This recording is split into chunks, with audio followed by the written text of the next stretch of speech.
only way for me to be genuine to myself is to be fearless, unapologetic, and audacious.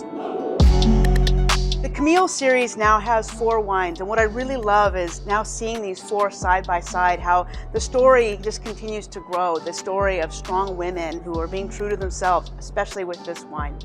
In terms of who inspired the wine itself, this was my friend Makiko, and hearing her stories about fighting against the stereotypes that people have about Asian women, I thought, aha, I'm going to do this wine in honor of her, and it's going to be the biggest, boldest, most intense Camille of all of them. Because I'm Japanese, everybody has certain assumptions, right? Oh, do you like sushi? I know the best place. It's so authentic, I heard. People assume Asian women to be maybe more quiet, obedient in some ways, not having a lot of opinions, being so shy and going. I think people maybe project that to me. And then they go, oh wow, you're not shy, are you? I guess I'm not. I wanted to have the audacity to make the biggest, most powerful, intense wine, and to put an Asian woman on the front of the label who was not demure, not a lotus blossom, but was super powerful, really strong, and really intense.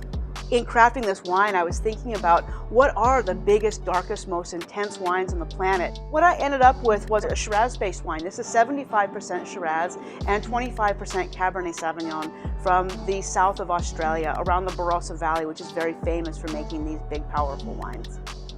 This wine is just, it's so intense, it just jumps out of the glass at you. And the aromas, like right off the bat, you get lots of black pepper and black violet and a little bit of black olive. Again, really, really black flavored things, which matches the color. I mean, the wine is nearly opaque. It's so dark, dark purple, which is exactly what I was going for. On the palate, this wine is strong, but it's strong like a hug, not like a punch. It's really luscious, very intense in its fruit profile, but then there's this really nice note of clove and a little bit of vanilla and sweeter baking spices that come from the oak barrel aging. It's just velvety and plush and sumptuous, really, really delicious. This is the ideal wine to go with big, powerful flavors, things like a grilled steak with black pepper on it, lamb, all of those big, darker dishes work really well with a wine like this. I love the way that this wine really symbolizes being audacious enough to not care about what people's assumptions are of you or to fall into stereotypes, but instead to be authentic to yourself in whatever form that takes. It's hard to find yourself. When I first moved here, I think I was desperate to sound like an American person. And I wanted to act like an American person because that was the maybe only way for me to become a part of the society.